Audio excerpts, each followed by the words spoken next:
বাবা যখন দেখেছিলেন হ্যাঁ, রামপাড়ায়, তখন তার আমার ভালো লেগেছিল গো। আমার বাবা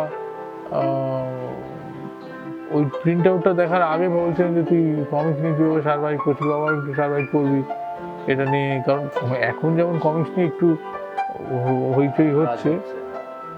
তখন কিন্তু এটা এতটা ছিল না।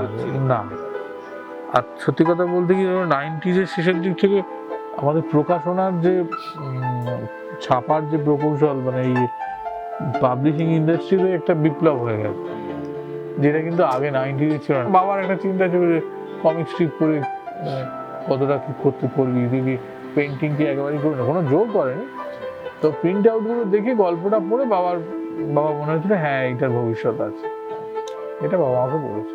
আর ভবিষ্যৎ আছে কিনা সে তো কালকেও ভবিষ্যৎ চলে যেতে পারে।